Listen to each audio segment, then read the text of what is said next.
Hi, I'm Anthony Holland. I'm head of pre-sales here at ANS. In this video, we're going to build a virtual machine on eCloudVPC. So here I am in my VPC screen. First thing I'm going to do is go down to the instances just down here on the left-hand side. So it's informing me that I don't currently have any instances created. So to create an instance for a virtual machine, I can choose one of these two buttons at the top here. So I'm going to just drop into the Visit Marketplace icon here.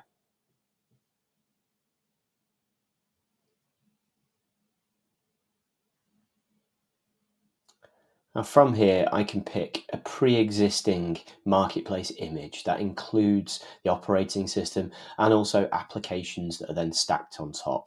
And there's a whole variety of different VPC marketplace images that I can choose from. From here, all I would need to do is click Launch, select a few parameters, and that'll then build that virtual machine for me. In this instance, I'm actually going to go back and I'm going to launch instance this way instead.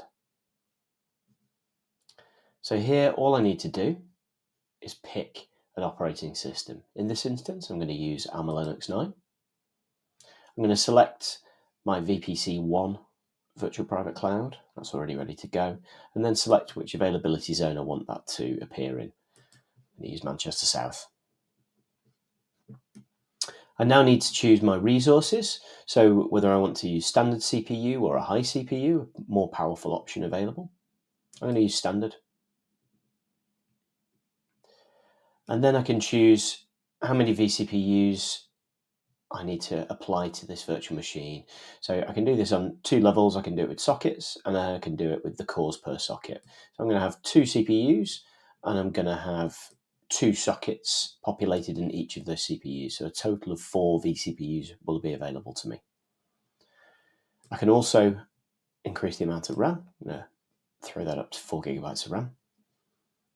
Storage-wise, I can pick anything up to 3 terabytes per drive. Larger drives are available if they're required. And I can choose how many IOPS I need per drive, and that is up to 5,000 per drive. I keep that at 300 in this instance. I don't need to encrypt this virtual machine, but that is an option here. And then networking configuration, I can select what my public IP address or my public presentation is as I go out to the internet. So I can select a floating IP address if I wish. That's an external IP that you align directly to this virtual machine. And I can also assign backups. I can turn on backups for this virtual machine if I wish to as well. So in this instance, I'm going to do that. Finally, I'm able to then choose whether or not I need our security option enabled, which is essentially our next generation antivirus, MDR base. And then give it a quick name, test VM. And then finally click Create Instance. That normally takes between 30 and 60 seconds to launch. And once that's available, I'll then be able to use the virtual machine itself. And that's it.